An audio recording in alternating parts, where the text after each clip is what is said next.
పత్రికా సోదరులకు అందరికీ నమస్కారం. ఈరోజు ప్రత్యేకంగా ప్రెస్ మీట్ పెట్టడానికి కారణం యాత్ర 2 సినిమా. యాత్ర 2 సినిమా మేము కొన్ని అభ్యంతరాలు తెలపడం జరిగింది. సెన్సార్ వారికి ఏ అభ్యంతరాలు తెలపడం జరిగిందంటే, మేము అభ్యంతరాలు తెలుపుతూ 22వ తారీఖు నాడు ఒక లెటర్ రాశాం. 22వ తారీఖు నాడు ఒక లెటర్ రాశాం సెన్సార్ వారికి. అది ప్రెస్కి కూడా రెడీ చేసాం. అది అయితే ఆ లెటర్ని 22వ తారీఖు చేసి 23 సెన్సార్ చేశారు. 23 సెన్సార్ జరిగింది. అంటే లెటర్ని పరిగణలో తీసుకోకుండా సెన్సార్ చేశారు. నేనేమడుగుతున్నానంటే, ఇక్కడ సెన్సార్ ఆఫీసర్ గారిని కానీ, సిఇఓ గారిని కానీ, చైర్మన్ గారిని కానీ నేను అడుగుతుంది ఏంటంటే, అసలు మీకు 70 సినిమాలు పెండింగ్ ఉన్నాయి అండ్ 70 మూవీస్ ఆల్రెడీ పెండింగ్ ఉన్నాయి.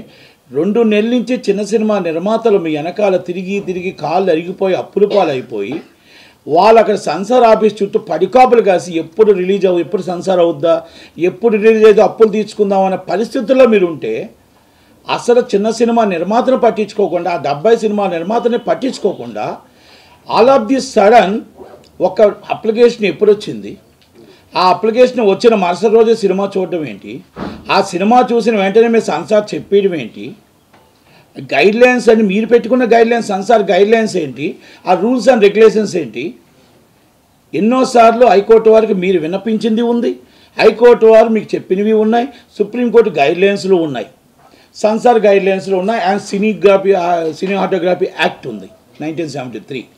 ఇవన్నీ కూడా మీకు ఇంప్లూయెన్స్ ఉన్న పర్సన్ వస్తే ఈ అవసరం లేదు, మేము సెన్సార్ కూడా చూడకుండా సర్టిఫికేట్ ఇస్తామన్న పరిస్థితి మీకు వచ్చింది. ఈరోజు సెన్సార్ ఆఫీసర్ గారిని స్తూతిగా అడుగుతున్నా, చైర్మన్ గారిని కానీ, మీరు సెన్సార్ సినిమా చూసారా, చూడకుండా కూడా సర్టిఫికేట్ ఇచ్చారా, ఇష్యూ చేస్తున్నారా? మీరు 70 సినిమాలు ఉంటప్పుడు ఆర్డర్లో అప్లికేషన్ పెట్టుకుంటున్నప్పుడు ఆర్డర్ ఎందుకు పెట్టారు ఆన్లైన్లో? ఒక సినిమా తర్వాత ఒక సినిమా చూడాలని. మీరు 70 సినిమాలు పెండింగ్ ఉండి మీరు ఈ సినిమాని వచ్చిన all of the sudden application వచ్చింది. అప్లికేషన్ ఎప్పుడు వచ్చింది? ఆ అప్లికేషన్ మీరు ఎప్పుడు సినిమా చూశారు అంటే మీకు ఎవరు ఫోన్ చేశారు? మీరు ఎవరు ఇన్ఫ్లుయెన్స్కి ఉపయోగపడ్డారు? మీరు దేనికోసం ఇన్ఫ్లుయెన్స్ ఉపయోగపడ్డారు? ఇన్ఫ్లుయెన్స్లో నేను మీకు పొలిటికల్ ఇన్ఫ్లుయెన్సా లేకపోతే డబ్బులా ఇవన్నీ నేను అనట్లే. మీరు రిటర్న్గా 100% 70 సినిమాలు పక్కన పెట్టి, చిన్న సినిమా నిర్మాతలను పక్కన పెట్టి ఈ సినిమా చూడడం తప్పు అంటాను. 66 రోజులు మీకున్న గైడ్లైన్స్ని ఎందుకు ఇచ్చారు? గైడ్లైన్స్ ఇలాంటి పొలిటికల్ మూవీస్ కానీ, ఇంపార్టెంట్ ఏమైనా మూవీస్ వస్తే ఆ మూవీస్ని అందరినీ ముందు మెంబర్స్కి పంపించుకోవాలా స్క్రిప్టు, ఆ మెంబర్స్ స్క్రిప్ట్ రెడీ చేయాలా, మెంబర్స్ స్క్రిప్ట్ రెడీ చేసిన తర్వాత సినిమా చూడాలా, సినిమా చూసి ఏ గైడ్లైన్స్ ప్రకారం యూ సర్టిఫికేట్ ఇవ్వాలా, యూఏ ఇవ్వాలా, ఏ సర్టిఫికేట్ ఇవ్వాలా, లేకపోతే ఇక్కడ సమాజానికి పనికొచ్చిందా, ల్యాండ్ ఆర్డర్ ప్రాబ్లం ఉందా, లేకపోతే ఏ మతానికైనా ఏ కులానికైనా ఏమైనా రెచ్చగొట్టే ఉందా, ఇంకొక మనిషిని కించపరిచే విధంగా ఉందా, అన్నీ కూడా మీరు 66 రోజుల్లో చూసుకొని ఇవ్వాలి. ఇది మేము పెట్టింది కాదు, మేము చెప్పింది కాదు. మీ సెన్సార్ యాక్ట్, మీ సెన్సార్ రూల్స్ అండ్ రెగ్యులేషన్ యాక్ట్లో పెట్టిందే. మీరు హైకోర్టు వారికి లాస్ట్ టైం ఒక కేసులో సమర్పించిందే మీకు చెప్తున్నా. మీకు ఇది దీంట్లో మా సెన్సార్ ఆఫీసర్ గారు ఏమి పాత్ర వహించారు? ఎక్కడి నుంచి వచ్చింది ఫోను? ఎక్కడి నుంచి ఆల్ ఆఫ్ ది సడన్ యాత్ర 2 సెన్సార్ చేశారు? నేను 22వ తారీఖున లెటర్ పెట్టడం జరిగింది. నేను లెటర్ పెట్టింది కూడా నేను క్లియర్గా చెప్పా, it's the political movie. Chandrababu Naidu గారిని విమర్శించారు. చంద్రబాబు నాయుడు గారు పొలిటికల్ లీడర్, 14 సంవత్సరాలు సీఎం. ఆయన్ని కించపరిచారు. లోకేష్ గారిని కించపరిచారు. Is a star. Pawan Kalyan గారిని కించపరిచారు. అలాగే సోనియా గారి జాతీయ పార్టీ సోనియా గాంధీ గారిని కించపరిచారు. ఆ ట్రైలర్లోనే కనబడుతుంది. దయచేసి ఇవన్నీ కూడా పరిణలోకి తీసుకోండి. ఈ పరిణలో తీసుకొని సెన్సార్ ఇప్పుడు ఆల్రెడీ దగ్గరికి ఎలక్షన్కి దగ్గరికి వచ్చింది కాబట్టి, ఎలక్షన్ నోటిఫికేషన్ దగ్గరలో ఉంది కాబట్టి ఆఫ్టర్ ఎలక్షన్ చెయ్యండి అని రిక్వెస్ట్గా మీకు పెట్టడం జరిగింది.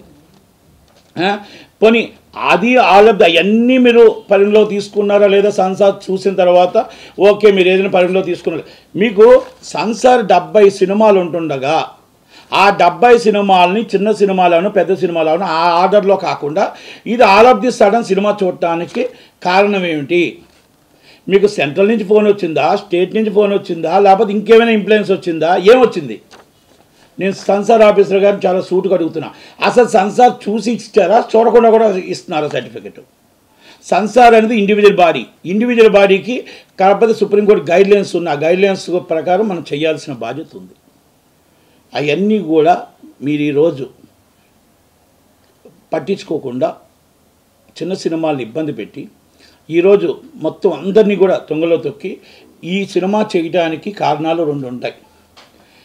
ఏపీ గవర్నమెంట్ మీకు డైరెక్ట్గా ఫోన్ చేసి ఇన్ఫ్లుయెన్స్ ఉపయోగించవచ్చు, వాళ్ళ మాట విని మీరు సెన్సార్ చేయొచ్చు, లేదా సెంట్రల్ గవర్నమెంట్లో మీకు అనురాగ్ సింగ్ ఠాగూర్ గారు డైరెక్ట్గా ఫోన్ చేసి మీ సినిమా చూడమని చెప్పి డైరెక్ట్గా మీ సర్టిఫికేట్ ఇచ్చేయండి అని చెప్పండొచ్చు. మీ గైడ్లైన్స్ అన్ని పక్కన పెట్టి సర్టిఫికేట్ ఇష్యూ చేయడం అనేది ఇది కరెక్టా? దీని మీద మీరు ఏదైతే సెన్సార్ గైడ్లైన్స్ని తప్పారో దాని మీద మేము న్యాయ పోరాటం చేస్తాం. తప్పకుండా మా మనోభావాలు దెబ్బతినే విధంగా, మా ఎలక్షన్స్లో మమ్మల్ని కించపరిచే విధంగా, మా నాయకుడిని కించపరిచే విధంగా, ఆ హీరోని కించపరిచే విధంగా, ప్రతిపక్షాన్ని కించపరిచే విధంగా ఉన్న ప్రతి సన్నివేశాన్ని వైసీపీకి అనుకూలంగా మీరు సెన్సార్ చేశారని ఒప్పుకోక తప్పదు. వైసీపీకి అనుకూలంగా వ్యవహరించారు. దీంట్లో ఒక వ్యక్తి పేర్లు అవసరం లేదు, ఒక సినిమా వ్యక్తి 2 నెలల నుంచి తిరుగుతున్నాడు మీకు సెన్సార్కి పెట్టి. అప్లికేషన్ అందరూ సెన్సార్కి అప్లికేషన్ ఒకటే డబ్బులు కట్టాలి, ఒకటేలాగా సెన్సార్ నిర్మాతే. చిన్న సినిమా పెద్ద సినిమా ఉండదు ఇక్కడ. సెన్సార్ సినిమా చూడాలి, సర్టిఫికేట్. 2 నెలల నుంచి మీ కాలు చుట్టూ తిరుగుతుంటే ఇప్పటికి సెన్సార్ చూడలే. ఒక వ్యక్తి 2 నెలల నుంచి సెన్సార్ తిరిగితే నిన్న ఒక సినిమా సెన్సార్ చేశారు. అంటే ఏంటిది? మీరు వచ్చిన వాళ్ళు అందరూ తిరుగుతుంటే అసలు లోనకి ఎంట్రన్స్ అవ్వనివ్వట్లే. మీకు ఇష్టమైతే సెన్సార్కి ఎవరైనా ఫోన్ చేస్తే వాళ్ళు ఇన్ఫ్లుయెన్స్ ఉపయోగించుకొని మీరు సెన్సార్ చేస్తున్నారు. అంటే ఆర్డర్లో లేదు. సెన్సార్ అప్లికేషన్ ఎప్పుడు వచ్చినా ఈరోజు వచ్చిన అప్లికేషన్ని ఈరోజే సినిమా చూసే రైట్ మీకు ఎవరిచ్చారు? బిఫోర్ అప్లికేషన్స్ ఏమవుతున్నాయి అంటే ఇక్కడ ఆల్రెడీ మీకు కర్ణాటకలో సీఈఓ మీద ఆరోపణలు వచ్చాయి, బొంబాయి సీఈఓ మీద ఆరోపణలు వచ్చాయి, ఆల్రెడీ అరెస్ట్ అవ్వడం జరిగింది, ఏసీబీ దాడులు జరగడం జరిగింది. ఇక్కడ ఏ ఇన్ఫ్లుయెన్స్తో మీరు చేస్తున్నారు? ఇమ్మీడియట్లీ ఆపరేషన్ సస్పెండ్ చేయాలి, ఎంక్వైరీ కంటెస్ట్ చేయాలి. ఏ రైట్లో సినిమాలు చేశారు, ఏ రైట్లో పాత సినిమా మొత్తం టోటల్గా బిఫోర్ అప్లికేషన్స్ ఆపేసి యాత్ర 2 సినిమా సెన్సార్ చేయడానికి కారణాలు ఏంటి? అందరినీ కూడా మొత్తం టోటల్గా రాని ఆఫీస్కి ఎవరిని రానివ్వకుండా, ఆఫీస్కి అసలు వితౌట్ ఇన్ఫర్మేషన్ ఇవ్వకుండా, ఆ అప్లికేషన్స్ ఆర్డర్లో చూడకుండా సినిమా చేయడానికి ఆఫీసర్కి ఏం రైట్ ఉంది?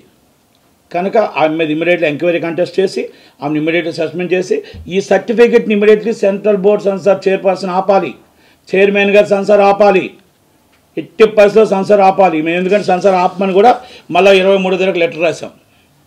ఈ సెన్సార్ అయిపోయింది, ఈ సెన్సార్ సర్టిఫికేట్ని ఆపండి. ఎందుకంటే ఆల్రెడీ ఇష్యూస్ జరిగాయి, ఆల్రెడీ మా మీద మనోభావాలు దెబ్బతిన్నట్టు ఆ ట్రైలర్లో ఉంది. కనుక సెన్సార్ చూడకుండా, సినిమా చూడకుండా కరెక్ట్గా సెన్సార్ చేశారు. ఇది మేము కరెక్ట్గా చెప్తున్నాం. ఎలక్షన్స్కి ఒక పార్టీకి ప్రయోజనం కలిగే విధంగా సపోర్ట్ చేస్తున్నారు. రాజకీయ పార్టీలు అన్నాక ఆ రాజకీయ పార్టీలకి ఒక్కొక్కటి ఒక విధానం ఉంటుంది. ఆ విధానంలో ప్రతిపక్ష పార్టీ ఒక విధంగా చెప్పుకుంటుంది, అధికార పక్షం ఒక విధానంగా చెప్పుకుంటుంది. చెప్పుకోవడంలో, సినిమాలు తీయడంలో మేము తప్పని చెప్పట్లా. సినిమా తీయండి, మీరు ఏమైనా చేయండి. సోషల్ మీడియాలో మీరు ఒక వ్యక్తిని మన సీఎం గారిని తిట్టారని, లేకపోతే సీఎం గారిని అనరాని మాట అన్నారని మరి కేసులు పెడుతున్న సిఐడి వాళ్ళ మాటలేంటి, పోలీసు వాళ్ళ మాటలేంటి? ఎందుకు పెడుతున్నారు? మీరు అసభ్యకరంగా మాట్లాడారని, మీరు సీఎం గారిని కించపరిచారని, మీరు లేకపోతే గవర్నమెంట్ని కించపరిచారని, మీరు సోషల్ మీడియాలో మాట్లాడారని, మీరు ప్రెస్ మీట్లో పెట్టి మీరు పలానా వ్యక్తిని మాట్లాడుతున్నారని కేసులు పెడుతున్నారే. మీరు ఒక సినిమా అంటూ సినిమా 2 గంటల సినిమా తీసి అడ్డమాని తిట్లో అసభ్యకరంగా మా నాయకులు తిడుతూ ఉంటే మరి ఏమనాలి? దానికి సెన్సార్ సర్టిఫికేట్ ఇస్తూ ఉంటే, సెన్సార్ సర్టిఫికేట్ అంటే ఇండివిజువల్ బాడీ, ఆ సెన్సార్ సర్టిఫికేట్ ఇవ్వడం అనేది ఎంత దాకా కరెక్ట్? అంటే తిట్టమని మీరు ప్రోత్సహిస్తున్నారా?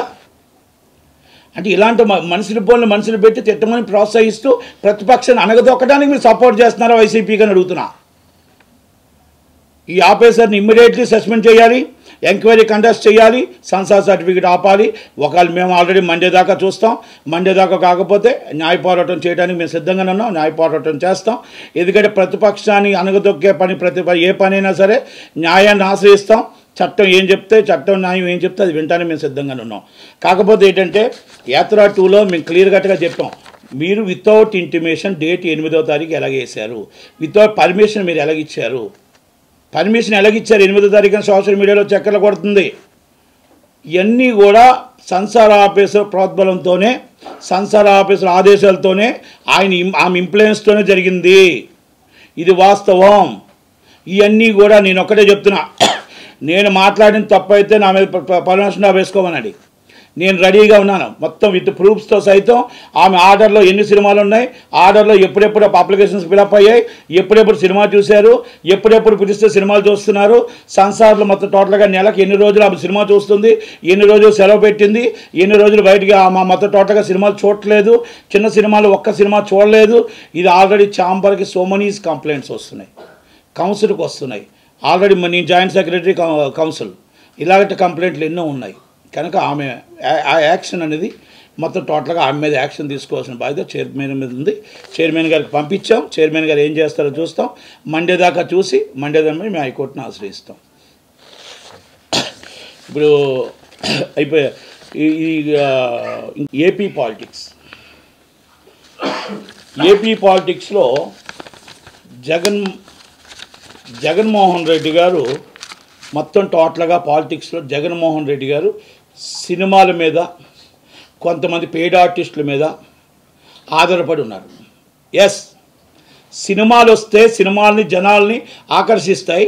మేము డైరెక్ట్గా తిడుతూ ఉంటే ఆనందం పడటానికి, ఆనందంతో పొలిగించుకోవడానికి ఆ ప్రతిపక్ష నాయకుడిని తిడుతుంటే ఈయన ఆనందపడుతూ ఉంటారు ప్రతిపక్ష నాయకుని తిడుతుంటే ఆ టీవీలో చూసి. అలాగే ఈ సినిమాలు ఆ విధంగా సినిమాలు తీసి సినిమాల్లో ప్రతిపక్ష నాయకులు కించపరుస్తూ, పవన్ కళ్యాణ్ గారిని కించపరుస్తూ మొత్తం టోటల్గా. మీకు భయం లేకపోతే మీరు మొత్తం జగన్మోహన్ రెడ్డి గారు ముఖం చూసి సినిమా ఓటేస్తారు అనుకుంటే మీరు ఎందుకండి భయపడుతున్నారు?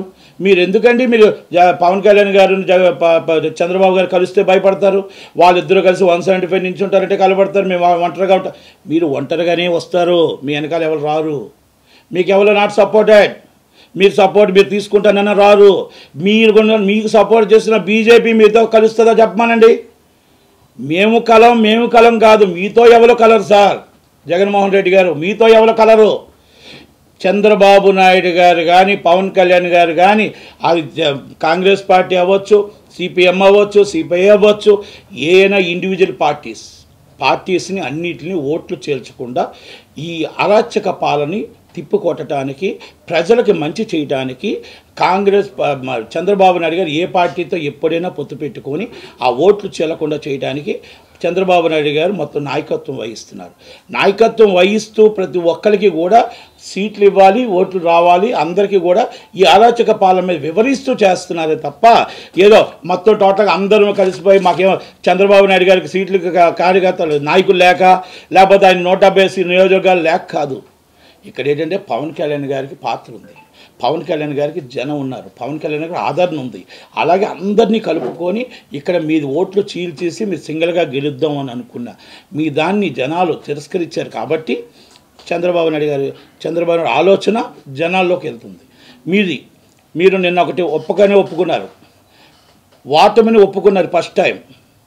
నేను మొన్నటిదాకా నేను గెలుస్తాం 170 సీట్లు అన్నారు. గెలకపోతే అన్న రేంజ్కి మీరు ఎప్పుడైతే ఒక ఇంటర్వ్యూలో వచ్చారో, గెలలేకపోతే అనేది ఎప్పుడైతే మీరు అంటే వాటమిని ఒప్పుకున్నట్టే జగన్మోహన్ రెడ్డి గారు. అలాగే సజ్జల రామకృష్ణారెడ్డి గారు ఉలుక్కుపడుతున్నాడు. ఆయన షర్మిలా గారు ఏదో ఏపీకి వస్తే ఆమె ఉలుక్కుపడుతున్నారు, ఆమె నిజం చెప్తే ఉలుక్కుపడుతున్నారు. మళ్ళా నేను ఏదో న్యూస్లో చూసా, మా బాబాయిని నేను కాంగ్రెస్ పార్టీ నా మీద నించోబెట్టింది, బాబాయ్ మినిస్టర్ అయ్యాడు, బాబాయ్ మీ మీద ఓడిపోయాడు, బాబాయ్ చనిపోయాడు. కానీ బాబాయ్ చనిపోయిన తర్వాత బాబాయ్ కేసు మనం 2019 నుంచి ఇప్పుడు దాకా ఎవరు చంపారో చెప్పలేని పరిస్థితుల్లో ఈ ఆంధ్రప్రదేశ్ పోలీస్ డిపార్ట్మెంట్ ఉంది. నాట్ ఓన్లీ పోలీస్ డిపార్ట్మెంట్ తెలుసు జగన్మోహన్ రెడ్డి గారు ఉన్నారని చెప్పొచ్చు దీంట్లో. ఎందుకంటే ఆల్రెడీ 2019లో చనిపోయినప్పుడు ఎవరు చంపారో అన్నీ తెలుసు. ఓకే, జ్యుడిషియల్లో ఉంది కాబట్టి మనం మన బాధ్యత ఉంది కదా, మన తండ్రి కదా, తండ్రి తర్వాత తండ్రి వారు చనిపోయిన తర్వాత మనం ఎవరు చంపారనేది తెలియపరచవలసిన అవసరం ఉంది కదా. మీ చెల్లెలు సునీతమ్మ సుప్రీంకోర్టు అన్ని కోర్టులు తిరుగుతూ ఆమె బాధపడుతుంది. ఆమె బాధ కూడా మీకు బాధ తెలియలేదా?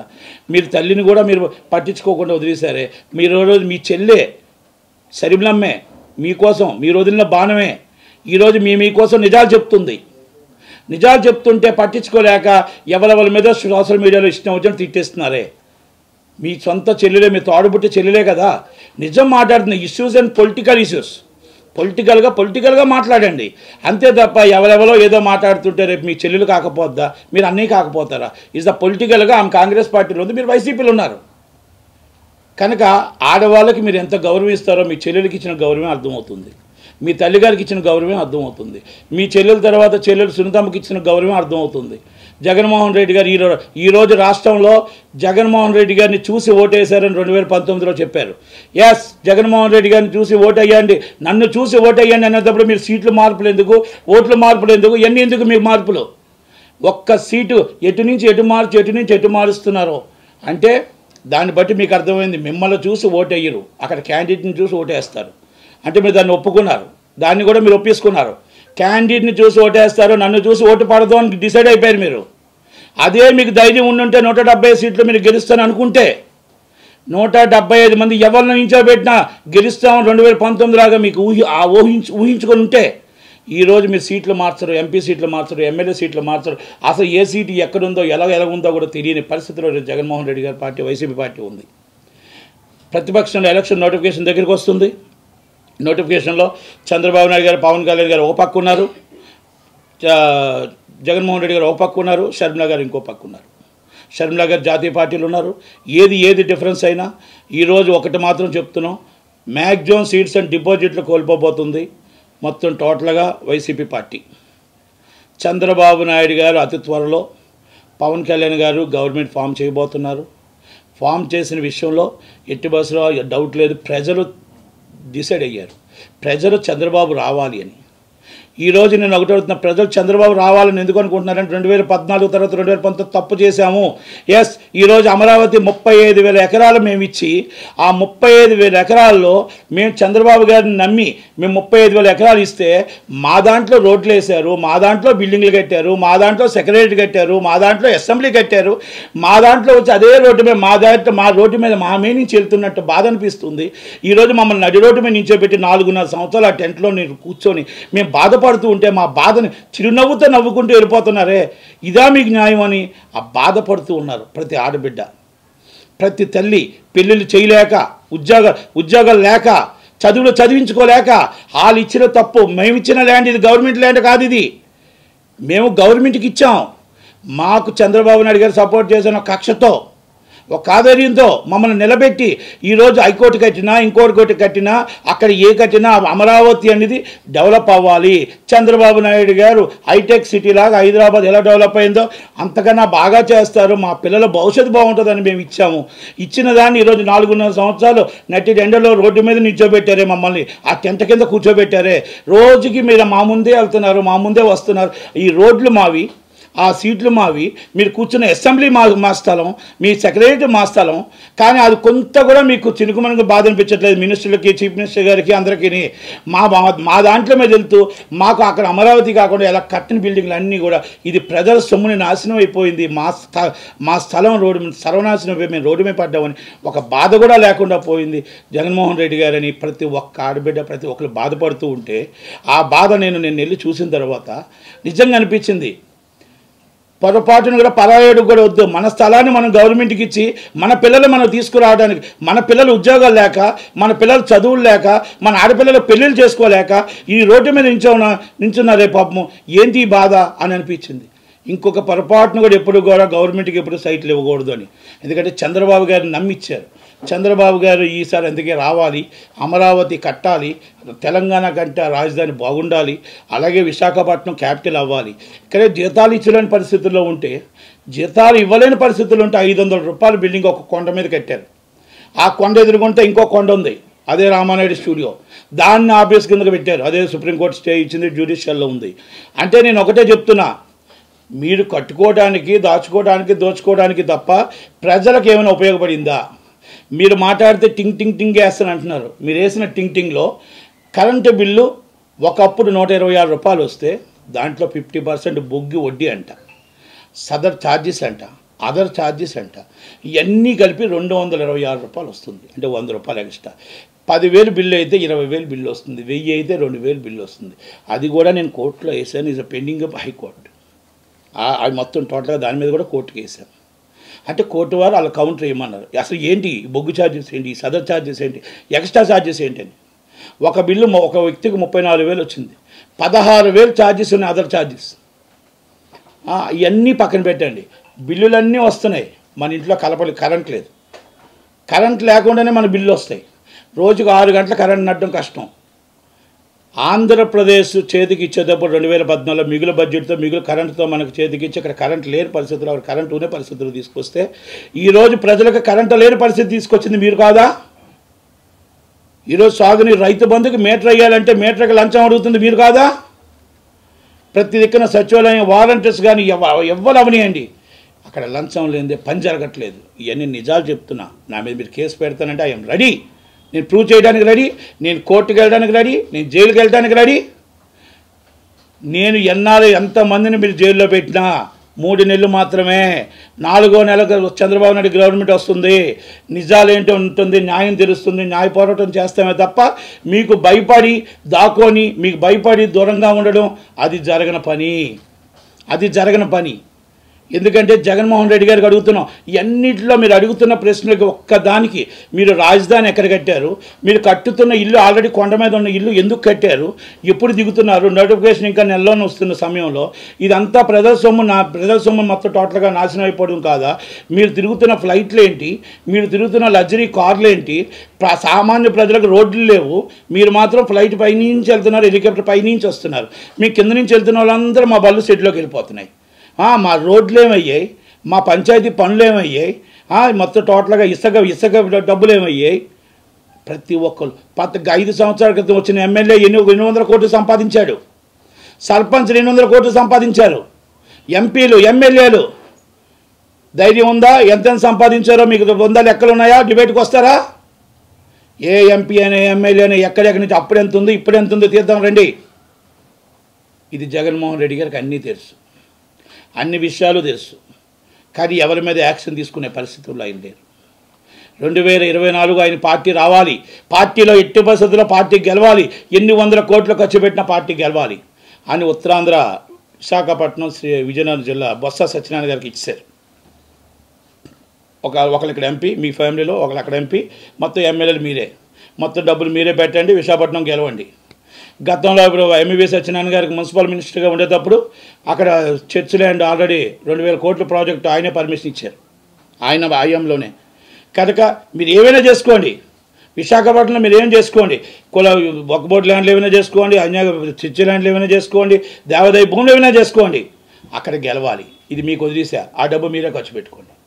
ఎంవీవీ సత్యనారాయణ నువ్వేమైనా కట్టుకో, ఏమైనా చేసుకో, ఇక్కడ ఫండింగ్ నువ్వే పెట్టుకోవాలి. ఇవన్నీ వాస్తవాలు. ఎవరైనా మాట్లాడితే దాన్ని పెట్టి మేము ఎదుర్కోవడానికి సిద్ధంగానే ఉన్నాం.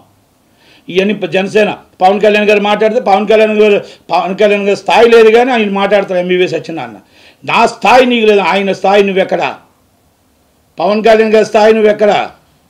మొత్తం total security guard 1/2 kilometre security guard దూరంలోనే ఉండాలి ఆయన ఉన్న స్టేజ్కి. ఆయన కోసం నువ్వు మాట్లాడతావు. రోడ్డు ఎదుర్కొంటే ఈదు సూలు ఉందని రోడ్డు ఆపేస్తావు. ఇప్పటికీ రోడ్డు ఆపావు.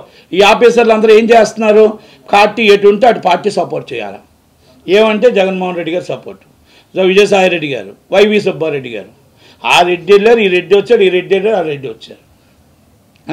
ఇక్కడ ఏముంది, ఎస్సీలు ఏమయ్యారు, బీసీలు ఏమయ్యారు, మైనార్టీలు ఏమయ్యారు, వీళ్ళందరూ ఏమయ్యారు, కాపులు ఏమయ్యారు, కమ్మోలు ఏమయ్యారు.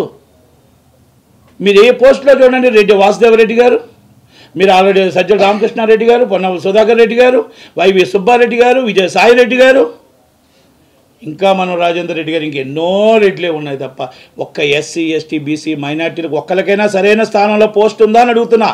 ఈ ఎమ్మెల్యేలు మినిస్టర్లు ఏవైనా ఒక్క రోజైనా జగన్మోహన్ రెడ్డి గారు మీరు అడిగారా అని అడుగుతున్నా. మీకు డైరెక్ట్గా సీఎం గారిని వెళ్ళి కలిసి ఉందా మీకు అందరికీ?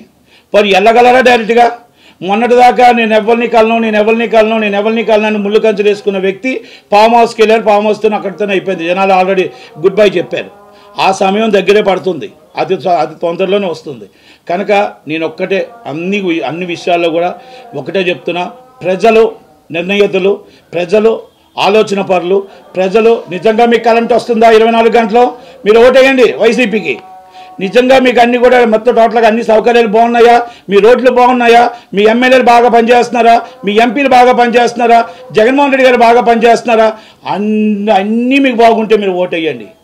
బాగులేకపోతే చంద్రబాబు నాయుడు గారు రాజధాని కడతారు, మీకు ఆర్థిక క్యాపిటల్ విశాఖపట్నం జరుగుతుంది, అలాగే మీకు హైకోర్టు కర్నూలుకు వస్తుంది, అన్నీ జరుగుతాయి. దయచేసి మన విశాఖపట్నం అభివృద్ధి జరగాలన్నా, ఆంధ్రప్రదేశ్ అభివృద్ధి జరగాలన్నా, తెలంగాణలో ఈరోజు అభివృద్ధి కోసం ప్రపంచంలో చెప్పుకుంటున్నారు ఎలాగో అలా రావాలి అంటే చంద్రన్న రావాలి, పవన్ కళ్యాణ్ గారు రావాలి. కాబట్టి ఒక్కసారి జనాలు ఆలోచించుకోమని, అలాగే ఇలాంటి సినిమాలు మేము కూడా ఎన్నో తీయగలం, తీసే దమ్ము మాకుంది, చేసే దమ్ము మాకుంది. కానీ మీలాగా మేము తిట్టే టైప్ మాకు కాదు. కాబట్టి సోషల్ మీడియాలో పెయిడ్ ఆర్టిస్టులు పెట్టి తిట్టించడం, అలాగే మేము మామూలుగా సినిమాలు తీసి మేము ½ అన్ అవర్ తీయగలం, తుగ్లక్ పాలన తీయగలం, ఏపీ పాలన ఇవన్నీ తీయగలం. మా వల్ల బోల్డ్ ఉన్నాయి. మేము తీయాలంటే ఒక్కొక్కటి తీయాలి. రఘురామకృష్ణరాజు గారిని మీరు కొట్టింది తీయగలం, రఘురామకృష్ణరాజు గారు అరాచకం తీయగలం, మరి వైఎస్ వివేకానంద రెడ్డి గారు తీయగలం, కోటికత్తి కేసు మీద తీయగలం, ప్రతిదీ ఉన్నాయి. కానీ తీసి ప్రయోజనం ఏముంటుంది అనేది ఒక్కటే, తీసి ప్రయోజనం ఏముంటుంది? మేము జనాలను నమ్ముకున్నాం. చంద్రబాబు గారు, లోకేష్ గారు, పవన్ కళ్యాణ్ గారు జనాల దగ్గరికి వెళ్తున్నారు. బాధని, కష్టాన్ని, 5 సంవత్సరాలు జరిగిన కష్టాన్ని మేము చేసుకుంటున్నాం. అంబటి రాంబాబు గారు, మళ్ళీ సంబరాల రాంబాబు గారు అని ఒప్పుకున్నారు. ఆయన ఒక సాంగ్ సృష్టించి చేశారు. మీరు దీనికే పనికొస్తారు, పోలవరం ప్రాజెక్టు పనికిరారు. పోలవరం ప్రాజెక్టు జీవనాడి, పోలవరం ప్రాజెక్టుని సర్వనాశనం చేసి పోలవరం ప్రాజెక్టుని ఈరోజు ఏమీ తెలియకుండా పక్కన పడేసి మీరు సంబరాలు చేసుకుంటున్నారు, అంబరాలు అంటున్నారు, ఏమైనా అంటున్నారు. రాంబాబు గారు, మీకు ఇరిగేషన్ మంత్రిగా మీరు ఉండడం అనర్హులు. రోజా గారు, మీరు ఈరోజు టూరిజం మంత్రిగా ఏం డెవలప్ చేశారు అంటే, ఉన్న టూరిజం గెస్ట్ హౌస్ అని తీసి జగనన్నకు ఒక బంగ్లా కట్టించారు. అది మీ ఘనత. ఏం డెవలపింగ్ చేశారు? రాజమండ్రిలో ఎందుకు టూరిజం డెవలపింగ్ చేశారు, ఎక్కడెక్కడ టూరిజం చేశారు? అమర్నాథ్ గారి పోస్ట్ కాస్త పోయాయి. పరిశ్రమల శాఖ మంత్రి, ఆయన సీట్ ఎక్కడుందో ఆయనకు తెలియదు. 13 లక్షల కోట్లు వచ్చాయంటే 13 లక్షల కోట్ల, అది కోట్ల మామూలు తెలియదు, కానీ అవి ఎక్కడున్నాయో తెలియవు, అవి ఏం జరిగిందో తెలియదు. అమర్నాథ్ గారు ఈరోజు ఆయన కోసం మాట్లాడటం కూడా పాపం ఇప్పుడు, ఎందుకంటే ఆయన సీట్ ఎక్కడుందో తెలియదు. కనుక నేనేమంటున్నానంటే వీళ్ళందరూ ఒక్కొక్కరు ఎవరి సీటు ఎక్కడుందో ఎవరు ఉన్నా కూడా మినిస్టర్లు ఒక్కరు కూడా గెలరు. ఈరోజు గెలిచే పరిస్థితుల్లో లేరు, వాళ్ళకి తెలుసు. ఎంపీలు కూడా రాజీనామా చేసి ఎందుకు బయటకు వచ్చారు? ఇక్కడ మనకు లేదు, ఇక్కడ మనం ఉంటే మనం పరువులు పోతాయి, మన విలువలు పోతాయి. ఆల్మోస్ట్ 30% ఎమ్మెల్యేస్ రిజైన్ చేసి వస్తున్నారు బయటికి. అంటే ఒక పార్టీలో ఫస్ట్ టైం నా 50 సంవత్సరాలు, నా వయసులో నేను 87లో వచ్చాను రాజకీయాలు, 86లో వచ్చాను రాజకీయాలు. అప్పటి నుంచి ఇంతమంది రాజీనామా చేసిన పార్టీ నేను ఏది చూడలే, ఈ ఒక్క పార్టీ చూసా. అంటే ఈ రాజకీయంగా ఆటోమేటిక్గా మనం ఈరోజే చెప్పొచ్చు, రేపు 24 రిజల్ట్ ఇప్పుడు చెప్పొచ్చు. వైసీపీ అనేది అయిపోయింది, భూస్థాపితం అయిపోయింది. ఎందుకంటే రాజీనామా చేసి అందరూ ఎందుకు వస్తున్నారో అది అర్థమైపోయింది. ఇది మనం మాట్లాడాల్సిన అవసరం లేదు, వాళ్ళ ఎమ్మెల్యేలే మాట్లాడుతున్నారు, వాళ్ళ ఎంపీలే మాట్లాడుతున్నారు, మనం చెప్పాల్సిన అవసరం లే. కనుక చంద్రబాబు నాయుడు గారు, పవన్ కళ్యాణ్ గారికి దగ్గరుండి ఒక్కసారి ఆలోచించి మీ విలువైన ఓటుని బూత్ దాకా తీసుకెళ్లవలసిన కార్యకర్తల బాధ్యత ఉంది. అలాగే జనసేన కార్యకర్తలు, టీడీపీ కార్యకర్తలు చిన్న అభిప్రాయ భేదాలు ఉండొచ్చు, ఏవైనా ఉండొచ్చు. కానీ ఈ పాలనని మనం సాగనంపాలంటే ప్రతి ఒక్కరు ఎవరెవరినంటే జనసేన క్యాండిడేట్ అవ్వచ్చు, టీడీపీ క్యాండిడేట్ అవ్వచ్చు, దగ్గరుండి కలుసుకొని అందరూ సమయవర్తంతో ఓటేసి గెలిపించి వాళ్ళు నిలబెట్టాలి తప్ప మీ కక్షలు కాందర్యాలతో మాకు ఆ సీటు వద్దు, ఆ సీట్లో మా క్యాండిడేట్ లేడు, ఈ సీట్లో మా క్యాండిడేట్ లేడు అనేది ఎక్కడ చేసినా కూడా ఓట్ ఈజ్ వాల్యుబుల్. ఒక్క ఓటు కూడా చాలా వాల్యూ ఉంది. దయచేసి జనసేన టీడీపీ కార్యకర్తలు అర్థం చేసుకొని కలిసికట్టుగా పనిచేసి ఆ క్యాండిడేట్ని గెలిపించాలని, ఎవరైనా అవ్వచ్చు, మేబీ అది చంద్రబాబు నాయుడు గారు, పవన్ కళ్యాణ్ నిర్ణయించిన క్యాండిడేట్ని మీరు గెలిపించాలని కోరుకుంటూ నట్టి కుమార్, టీడీపీ సానుభూతి కూడా థ్యాంక్ యూ వెరీ మచ్. అంతా కాపులంతా జనసేన చంద్రబాబు వైపు ఉన్నారు, చంద్రబాబు వైపు ఉన్నారు. ముద్రగడ్డ పద్మనాభం జనసేనలో ఉన్నా, ఆయన లేకపోతే ఇంకో పార్టీలు ఉన్నా ఆ ముద్రగడ్డ పద్మనాభం గారు ఒకటండి. ఇప్పుడు నేను ఒక మాట అండి, నేను కాపు, మా ఇంట్లో కుటుంబంలో 6 ఉంటాం. నేను ఉండొచ్చు ఇంకొక సైడు, ఒక్కొక్కరిది ఒక్కొక్క డిఫరెంట్ ఉంటుంది. అంతేగాని ఒక్కరే ఒక పార్టీకి ఉంటారని ఎప్పుడు అనుకోదు. ఏ కులాలు ఉండవండి, ఏ మతాలు ఉండవు. ఎందుకంటే డిఫరెంట్ ఒపీనియన్స్ ఉంటాయి, అది అన్నీ ఉంటాయి తప్ప. ఇప్పుడు కాపులు బీసీలో చేరుస్తున్న అందరూ చెప్పారు, ఓసీలను బీసీలో చేస్తున్న 89 నుంచి వింటున్నా, ఇప్పుడు వచ్చి అవలే. ఏం చేస్తాం? ఎవరు ఇప్పుడు 9th షెడ్యూల్లో చేరుస్తూ ఉన్నారు. చంద్రబాబు నాయుడు గారు అన్నారు, వాళ్ళన్నారు, వీళ్ళన్నారు. ఆల్రెడీ జగన్మోహన్ రెడ్డి అయితే మీకు ఏది చేయమని చెప్పారు.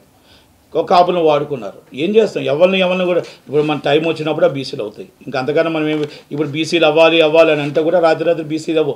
ఎంతోమంది అక్కడ ఆల్రెడీ 9th షెడ్యూల్ వెయిటింగ్ చేస్తున్నారు. జాక్స్ ఉన్నారు, పటేల్స్ ఉన్నారు, ఇండియా మొత్తం చాలా ఉన్నాయి. అన్ని కులాలు మనకి పెట్టాలంటే రిజర్వేషన్స్ కొంచెం కావు, కొన్ని అవ్వలేని పరిస్థితులు, అన్నీ మనకు కొన్ని తెలిసిన పరిస్థితులు ఉన్నాయి. కాబట్టి ఎస్వి వర్గీకరణ ఎప్పటి నుంచి అవ్వలేదు. ఇప్పుడు కమిటీ వేశారు. ఆ సమయం అలాంటి సమయం మాకు కూడా వస్తుందేమో, వెయిట్ చేద్దాం. ఆ వెయిట్ చేసిన దాకా నిలబడదాం. మా నాయకులు నిలబడ్డారా నిలబడలేదా అది రంగా గారితోనే పోయింది. వంగవీటి మోహన్ రంగా గారు ఎప్పుడైతే చనిపోయారో ఆ రోజే కాపులకి బీసీలో చేర్చడం అనేది మర్చిపోయాం.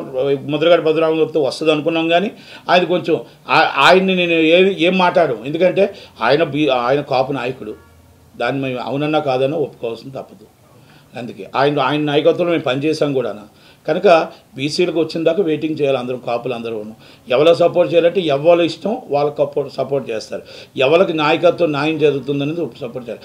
కాపోడు సీఎంగా ఉండాలనేది కళ, అది కళ.